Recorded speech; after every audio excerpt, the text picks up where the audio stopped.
형수님, 저랑 하룻밤 자면 비밀 지켜줄게요. 형수님이 8개월간 고급 에스코트로 일한 거, 한 달에 7천만 원씩 번 거, 총 5억 6천만 원 번 거 다 알아요. 형한테 말하기 싫으면 제 말 들으세요. 밤 11시 47분. 서울 강남구 역삼동 고급 호텔 라운지 VIP 대기실. 37세 저 최은지는 시동생 김동욱의 손을 뿌리쳤습니다. 미쳤어요? 당장 나가요. 그런데 동욱이가 웃으며 말했습니다.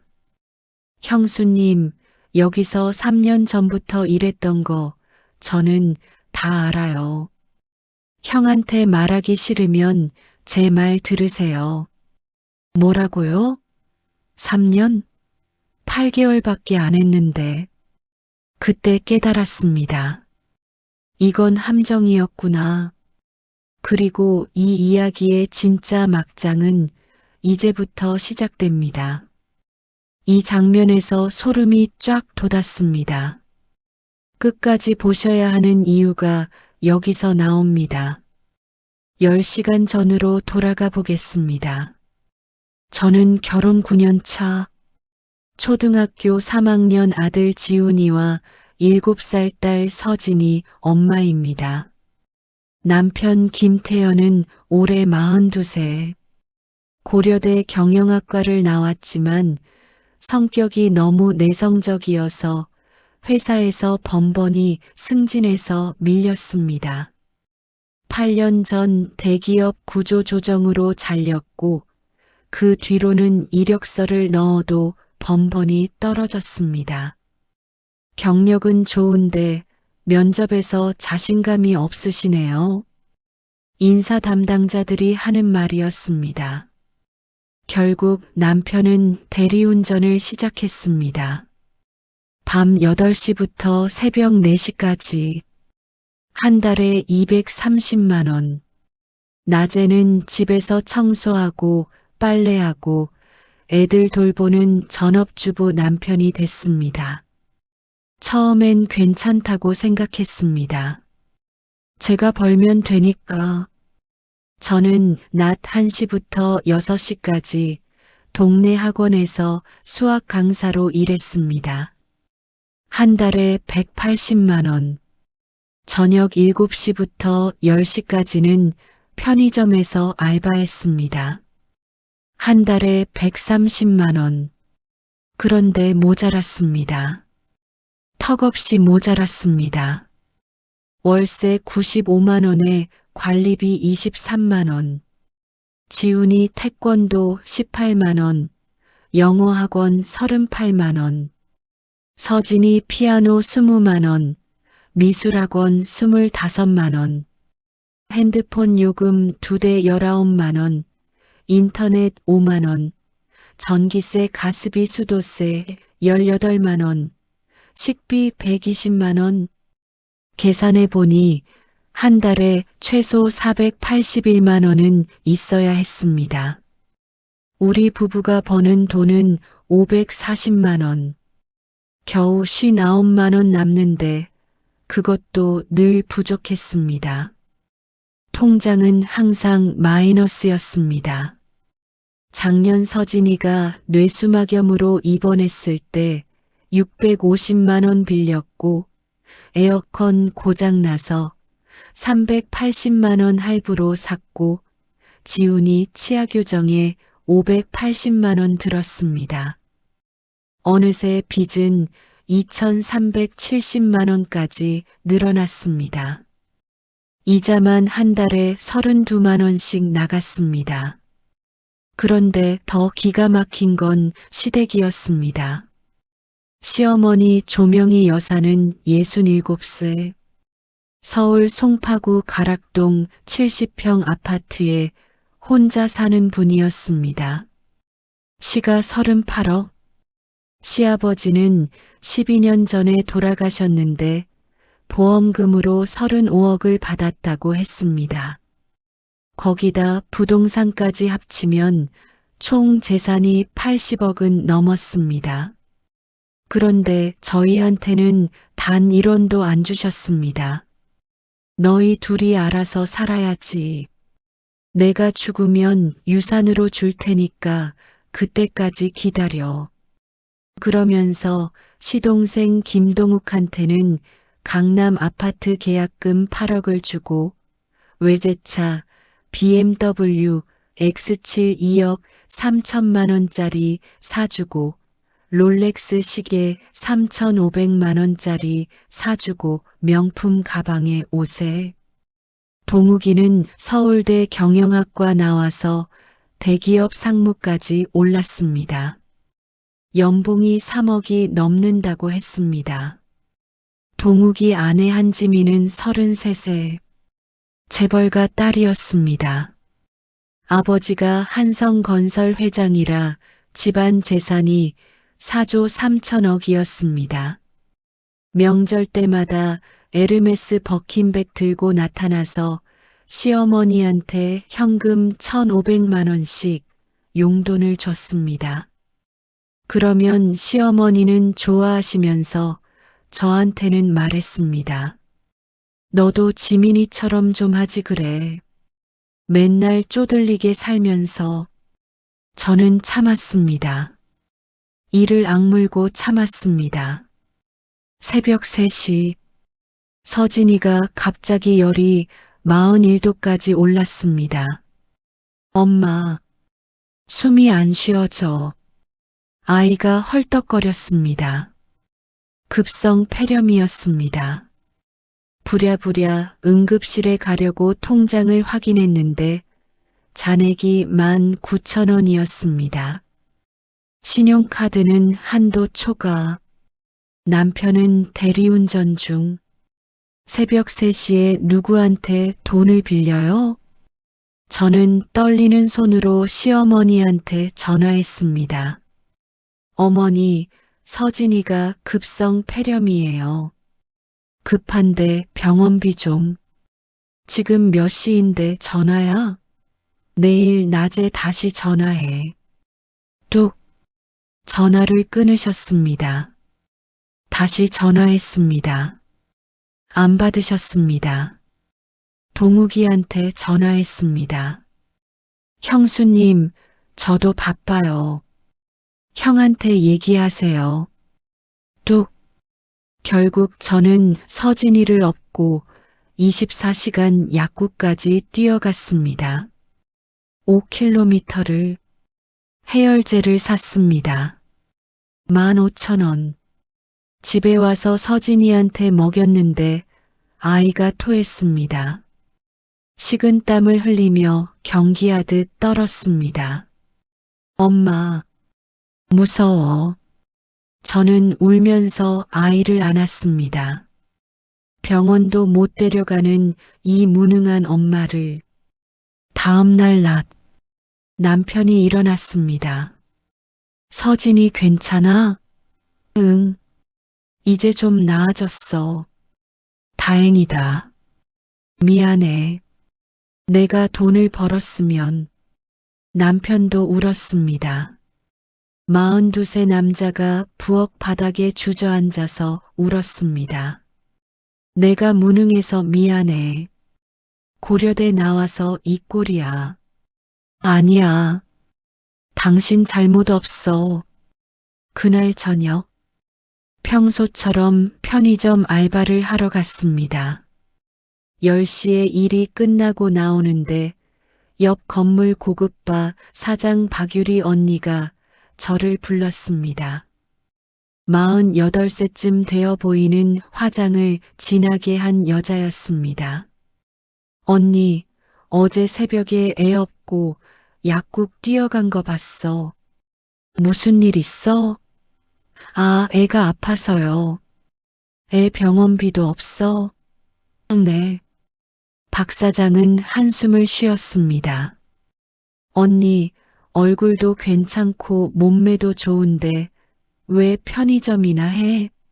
우리 바와 고급 손님들 상대하는 거야. 하루에 50만 원은 벌어.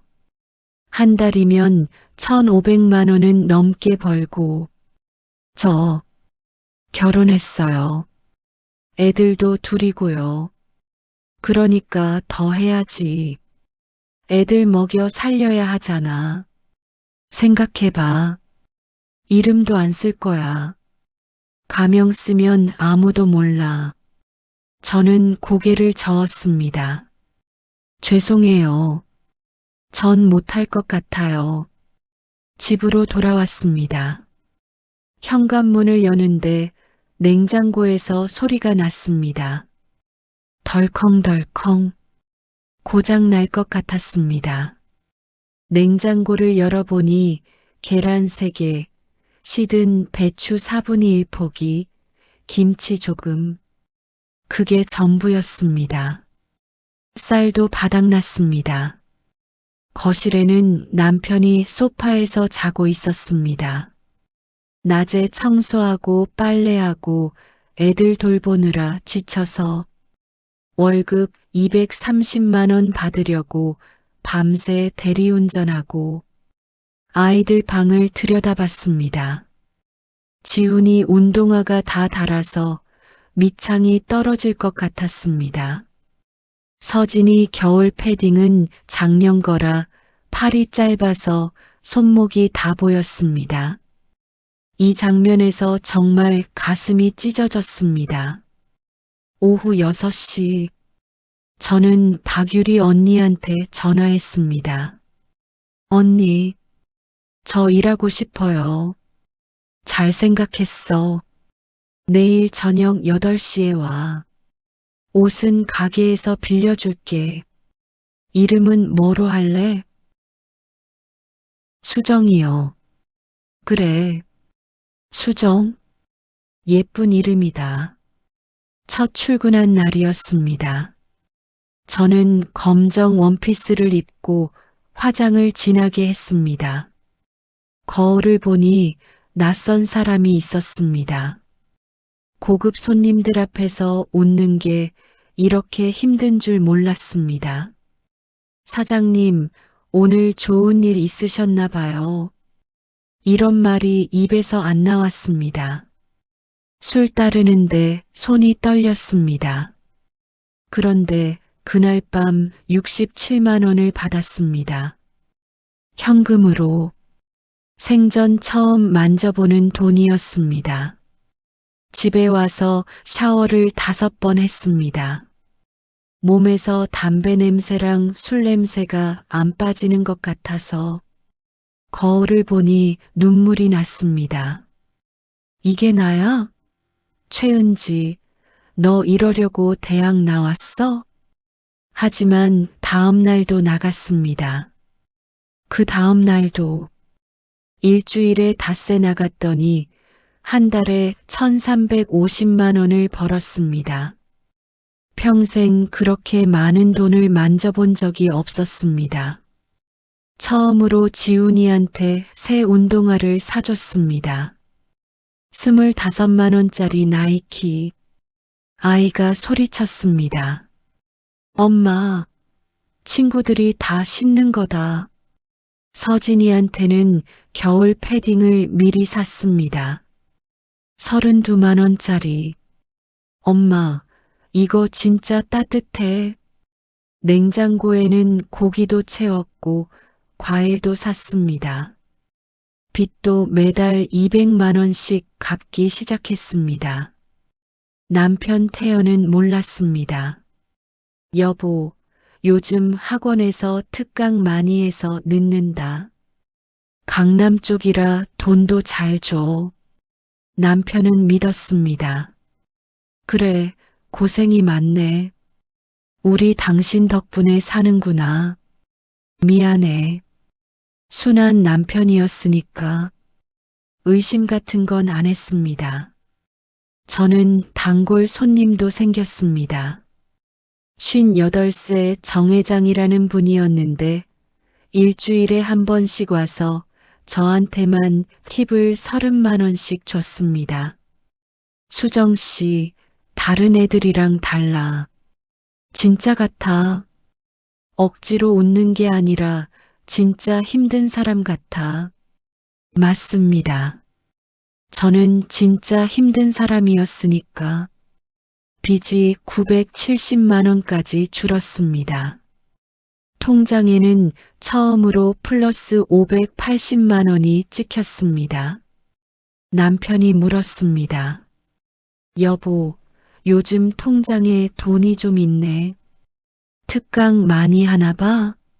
응. 강남 학생들이 많이 늘었어. 거짓말은 점점 쉬워졌습니다. 시어머니는 추석 때 우리 집에 오셔서 말했습니다. 며느리야, 요즘 살림이 좀 나아진 것 같네. 냉장고에 고기도 있고. 네, 어머니. 제가 특강을 좀 많이 했어요. 그래, 잘했다. 우리 태연이 무능한데 며느리라도 벌어야지. 그러면서 용돈은 안 주셨습니다. 동욱이 부부한테는 현금 3천만 원씩 주시면서 시동생 동욱이는 그날 저를 보더니 묘한 눈빛으로 쳐다봤습니다. 형수님, 요즘 피부 좋아졌네요. 관리 받으세요? 아니, 그냥 크림 좀 바르고. 아, 그래요? 근데 향수 냄새도 다르고 뭔가 달라 보여요. 저는 움찔했습니다. 하지만 대수롭지 않게 넘겼습니다. 박 사장이 저를 따로 불렀습니다. 수정아, 너 조심해야 할 것 같아. 왜요? 저기 5번 테이블에 앉은 남자 있지? 저번 주에도 왔었는데 계속 너 쳐다보더라. 뭔가 이상해. 혹시 아는 사람 아니야?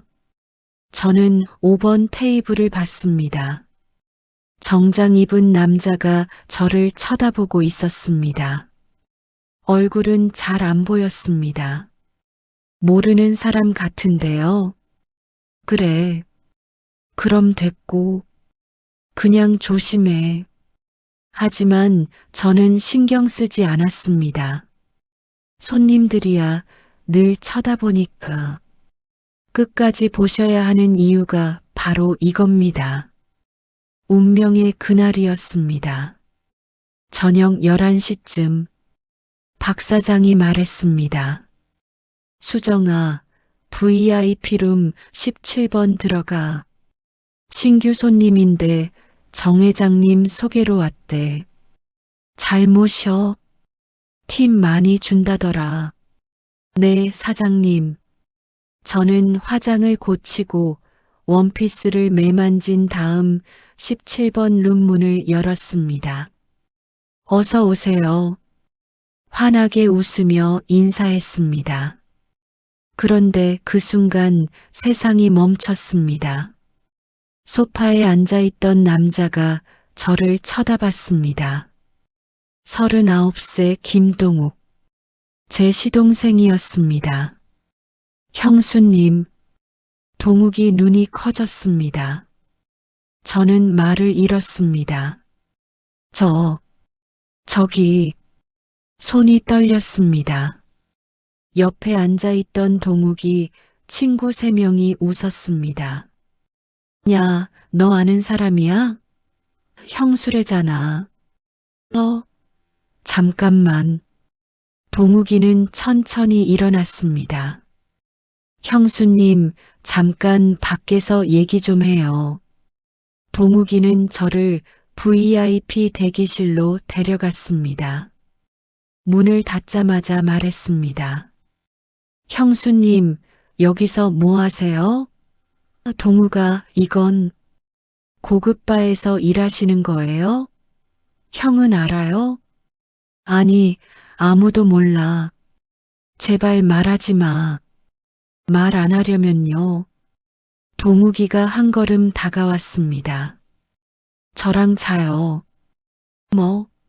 뭐라고? 형수님 예쁘잖아요. 전부터 눈여겨봤는데 이렇게 일하시는 거면 저랑 한 번쯤은 할 수 있잖아요. 미쳤어. 당장 나가. 아니면 형한테 말할 거예요. 형수가 3년 전부터 고급바에서 일했다고. 3년. 난 5달밖에 안 했어. 누가 믿겠어요? 제가 증거 만들면 돼요. 여기 사장한테 돈 주면 서류 조작쯤은 해주거든요. 그 순간 깨달았습니다. 이건 우연이 아니었구나. 동욱이는 저를 미행했고 일부러 이 가게에 온 거였습니다. 동욱아, 제발. 형수님이 선택하세요. 저랑 호텔 가시든지 아니면 형한테 말하든지. 참, 형만 말하는 게 아니라 우리 엄마한테도 말하고 SNS에도 올릴 거예요. 형수님 얼굴 사진이랑 같이. 그럼 지훈이 학교에서도 다 알겠죠? 저는 무릎이 꺾였습니다. 제발, 지훈이는, 지훈이만은, 그럼 저랑 자요. 딱 한 번만. 그럼 비밀로 해줄게요. 동욱이가 제 턱을 잡았습니다. 그 순간 저는 동욱이의 손을 뿌리쳤습니다. 절대 안 해. 그리고 뛰쳐나왔습니다. 탈의실로 달려가서 옷을 갈아입었습니다. 박 사장이 쫓아왔습니다. 야, 수정아. 손님 두고 어딜 가? 사장님, 죄송해요. 저 오늘로 그만둘게요. 미쳤어? 저 손님 VVIP야. 한 번에 5천만 원씩 쓰는 사람이라고. 죄송합니다. 저는 가방을 들고 뛰어나왔습니다. 집으로 가는 택시 안에서 온몸이 떨렸습니다.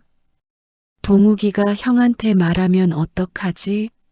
시어머니한테 말하면 어떡하지? SNS에 올리면 어떡하지? 지훈이가 학교에서 놀림 받으면 어떡하지? 머릿속이 하얘졌습니다. 집에 도착했을 때는 새벽 1시 23분이었습니다.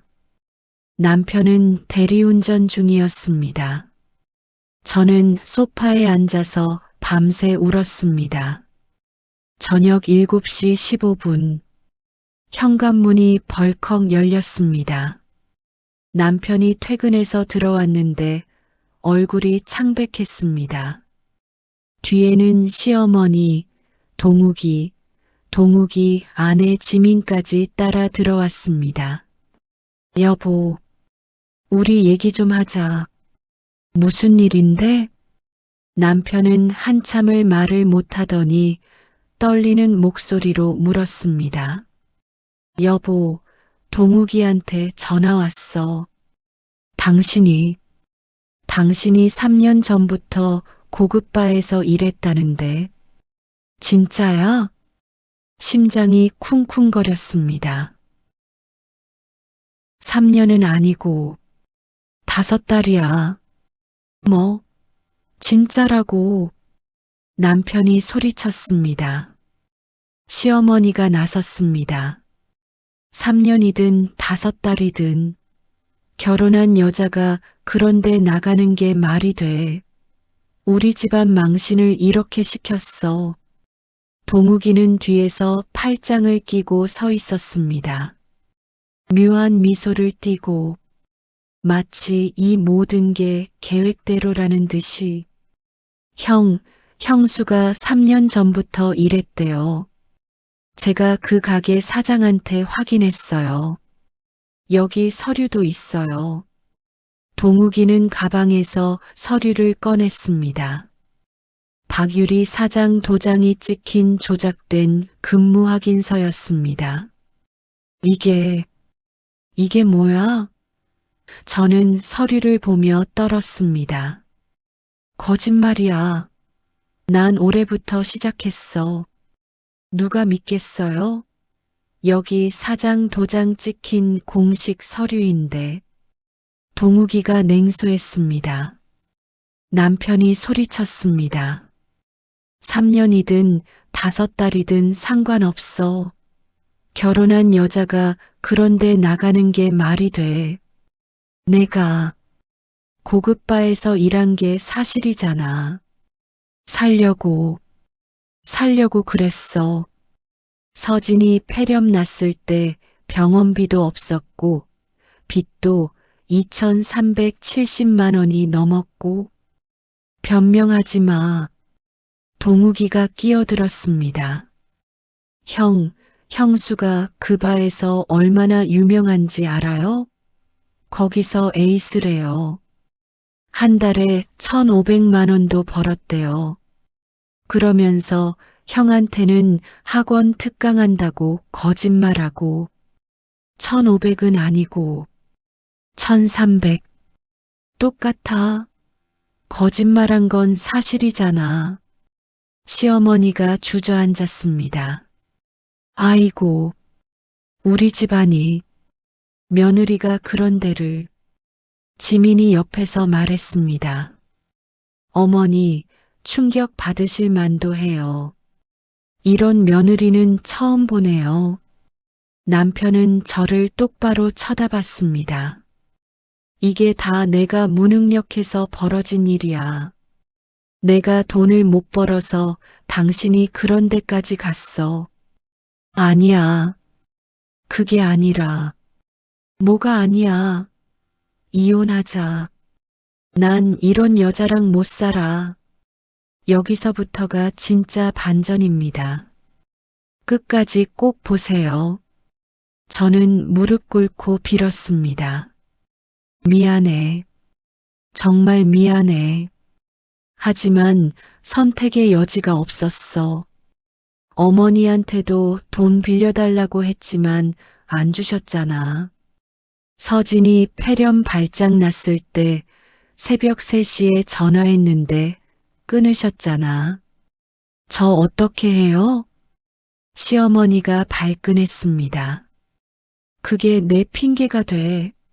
내가 돈이 뭐가 많다고 너희한테 줘. 난 노후 대비해야 한다고. 어머니, 가락동 70평 아파트에 사시면서요. 시아버지 보험금 35억 받으셨으면서요.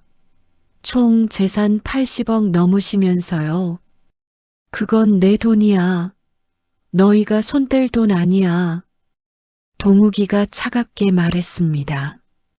형, 이혼하세요. 제가 변호사 알아봤습니다. 고급바 근무는 부정행위로 인정된대요. 위자료도 얼마 안 줘도 돼요. 재훈아, 남편이 동생을 봤습니다. 근데 너는 형수가 어디서 일하는지 어떻게 알았어? 동욱이는 잠깐 당황하는 듯 했습니다. 그게 우연히 봤어요. 우연히? 강남 고급바에? 형, 그게 중요해요. 형수가 그런 데서 일한 게 중요하지. 오후 2시 30분. 이혼 전문 변호사 사무실. 남편과 저, 그리고 동욱이까지 따라왔습니다. 변호사가 말했습니다. 부인께서 3년간 고급바에서 근무하신 게 사실이라면 이는 부정행위로 인정됩니다. 위자료는 3천만 원 정도. 재산분할 시 빚 2,370만 원도 반반 나눠야 합니다. 3년 아니고 5달이에요. 여기 근무 확인서에는 3년으로 나와 있는데요. 조작된 서류. 박유리 사장이 동욱이한테 돈 받고 만들어준 가짜 서류. 저는 억울했습니다. 너무 억울했습니다. 저는 가족 먹여 살리려고 한 건데 법적으로는 부정행위라니. 변호사는 차갑게 말했습니다. 법적으로는 부정행위입니다. 동욱이는 옆에서 만족스러운 표정으로 팔짱을 끼고 있었습니다. 그날 저는 집에 와서 소파에 쓰러졌습니다. 모든 게 끝났다고 생각했습니다. 그런데 그때 핸드폰이 울렸습니다. 모르는 번호였습니다. 여보세요? 형수님, 저 지민이에요. 동욱이 아내였습니다.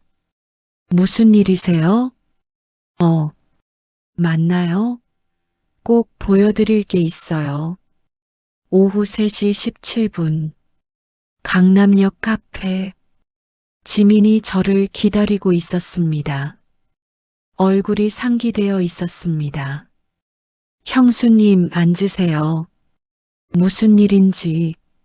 지민이 테이블 위에 태블릿을 꺼냈습니다. 이거 보세요. 화면에는 영상이 재생되고 있었습니다. 고급바 CCTV 영상. 김동욱이 여자 셋을 양옆에 끼고 술을 마시고 있었습니다. 이게 제 남편이에요. 3년 전부터 일주일에 4번씩 저바에 다녔어요. 형수님이 일하기 훨씬 전부터요. 영상은 계속 이어졌습니다. 김동욱이 여자들과 술 마시고 노래방 가고 심지어 호텔 들어가는 장면까지. 이건 어떻게 사립탐정 고용했어요. 2달 전부터 남편 미행시켰거든요. 그랬더니 이게 나왔어요. 지민이 눈물을 흘렸습니다. 형수님, 제 남편이 3년 동안 그 바에 467일 다녔어요. 한 달에 평균 3,200만 원씩 썼고요. 회사 법인카드로요. 이거 횡령이에요. 3,200. 그리고 형수님한테 접근한 것도 우연이 아니에요. 제 남편이 형수님 미행한 거예요. 뭐라고요? 형수님이 고급바 다니는 거 알고 일부러 그 가게에 찾아간 거예요. 그리고 형한테 거짓말해서 이혼시키려고 한 거예요. 왜냐하면 지민이 떨리는 목소리로 말했습니다. 제 남편이 형수님 좋아했거든요. 결혼 전부터. 형수님이 형이랑 결혼한다고 했을 때 엄청 반대했대요. 머리가 멍해졌습니다. 그게 무슨. 형수님을 갖지 못하면 형한테서 빼앗으려고 한 거예요. 이혼시키고 나서 다시 접근하려고요. 미친놈이죠. 그리고 근무확인서 조작한 것도 다 증거 있어요. 제 남편이 그 사장한테 1,500만 원 준 통장 내역. 지민이 USB를 꺼냈습니다. 형수님, 이거 가져가세요. CCTV 영상 3년치, 카드 내역, 횡령 증거, 서류 조작 증거 다 들어있어요. 저는 이혼할 거예요. 그리고 형수님은 이걸로 당당하게 사세요. 이 장면에서 속이 뻥 뚫렸습니다. 저녁 7시 33분. 저는 집으로 모두를 불렀습니다. 남편, 시어머니, 동욱이, 지민까지. 시어머니가 말했습니다. 며느리야, 이혼합의 사인이나 빨리 해. 우리 집안 명예 생각해서라도 사인하기 전에 이것부터 보시죠. 저는 노트북을 꺼내서 USB를 꽂았습니다. 화면에 영상이 재생됐습니다. 고급바에서 김동욱이 여자들과 술을 마시고 있었습니다. 이게 뭐야? 시어머니가 소리쳤습니다. 영상은 계속 이어졌습니다. 3년간 467일. 한 번에 평균 3,200만 원씩 쓰는 장면들. 여자들 옆에 앉히고 노래방 가고 호텔 가고. 여보, 이게 대체 뭐예요? 지민이 비명을 질렀습니다. 동욱이는 창백해졌습니다. 그건 회식이야. 일주일에 4번씩 회식을 해요. 3년 동안 한 달에 3,200만 원씩 쓰면서요. 저는 조용히 말했습니다. 그것도 회사 법인카드로요. 이거 횡령 아니에요? 그리고 이거 보세요. 다음 영상이 재생됐습니다. 동욱이가 박유리 사장을 만나는 장면, 현금 1,500만 원을 건네는 장면, 근무 확인서 조작해 주세요. 3년 전부터 일한 걸로요. 동욱이 목소리가 또렷하게 들렸습니다. 시어머니가 주저앉았습니다. 동욱아, 내가 그런 짓을. 저는 이혼 합의서를 찢었습니다. 찌찍. 저는 5달 일했습니다. 총 159일. 가족 먹여 살리려고. 서진이 폐렴 발작 났을 때 어머니는 전화 끊으셨잖아요. 빚 2,370만 원 갚으려고요. 술만 따랐어요. 2차 한 번도 안 갔어요. 그런데 시동생은 3년 동안 467일을 고급바에서 놀았네요. 회사 돈 15억 3천만 원을 횡령해서요. 호텔도 63번 갔고요. 그리고 저를 협박까지 했죠. 자기랑 자지 않으면 형한테 말하겠다고요. 누가 더러운 건가요? 남편이 동생한테 달려들었습니다. 이 새끼가. 주먹이 날아갔습니다. 동욱이는 코피를 흘리며 쓰러졌습니다. 형, 닥쳐. 내가 형수한테 그런 짓을 했어. 내가. 지민이 말했습니다. 저 이혼합니다. 그리고 회사에 횡령 사실 제보할 거예요. 당신 감옥 가요. 여보 제발. 동욱이가 빌었습니다. 저는 시어머니를 쳐다봤습니다. 어머니, 제가 고급바 다닌 5달 동안 어머니는 뭐 하셨어요? 가락동 70평 아파트에서 편하게 사시면서 손녀 폐렴 발작 났을 때 전화 끊으시고 동욱이한테는 8억씩 주시면서 이제 저한테 뭐라 하실 건가요? 시어머니는 아무 말도 못했습니다. 저는 계속 말했습니다. 조건이 있습니다. 첫째, 어머니는 이제 우리 집에 오지 마세요. 둘째, 동욱이도 영원히 우리 앞에 나타나지 마세요. 셋째, 저는 남편을 쳐다봤습니다. 여보, 당신은 무능력해요. 고려대 나와서 대리운전하는 게 한심해요. 하지만 저는 당신이 착한 걸 알아요. 아이들한테 좋은 아빠인 것도 알아요. 그래서 9년을 버텼어요. 이제 당신도 저를 믿어봐요. 제가 고급바에서 번 돈 750만 원 남았어요. 이걸로 작은 카페 낼 거예요. 당신은 커피 만드세요. 바리스타 자격증 있잖아요. 저는 홀 볼게요. 떳떳하게 돈 벌면서 살아요. 남편은 울었습니다. 미안해. 정말 미안해. 미안하면 이제부터 잘하세요. 다신 제가 어떻게 돈 벌든 뭐라 하지 마세요. 전 제 방식대로 살 거예요. 이 장면은 진짜 사이다였습니다.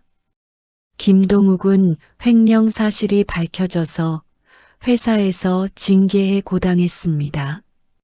지민은 이혼 소송을 걸었고 위자료 20억을 받아냈습니다. 동욱이는 강남 아파트에서 쫓겨나 고시원에 살게 됐습니다. 시어머니는 충격을 받아서 병원에 입원했습니다. 저희한테는 한 번도 연락 안 하셨습니다. 저는 남편과 함께 성수동에 15평짜리 카페를 열었습니다. 상호는 지훈이네 카페. 남편이 바에서 커피랑 디저트를 만들고 저는 홀에서 손님을 받습니다. 장사가 잘 됩니다. 첫 달 순이익 680만 원이 나왔습니다. 빚을 다 갚았습니다. 통장에 950만 원이 모였습니다. 지훈이한테 새 자전거를 사줬습니다. 38만 원짜리. 서진이는 피아노 학원에서 상을 탔습니다. 시어머니한테서 전화가 왔습니다. 며느리야, 엄마가 잘못했다. 동욱이가 감옥 갈 것 같은데 좀 도와줄 수 없겠니? 죄송합니다, 어머니. 저희도 바쁘거든요. 뚝. 전화를 끊었습니다. 동욱이한테서 문자가 왔습니다. 형수님, 저 정말 잘못했습니다.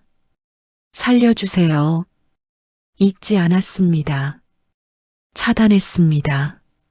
지금 저희 가족은 행복합니다.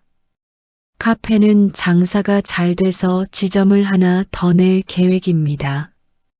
남편은 자신감이 생겼는지 바리스타 대회에도 나갔습니다. 지훈이는 학교에서 부반장이 됐고 서진이는 피아노 실력이 많이 늘었습니다. 여러분, 세상은 불공평합니다. 남자가 3년 동안 고급바 다니면 접대고 여자가 5달 일하면 부정이라고 합니다. 하지만 중요한 건 왜 그랬는가입니다. 저는 가족을 위해 그랬습니다. 떳떳합니다. 부끄럽지 않습니다.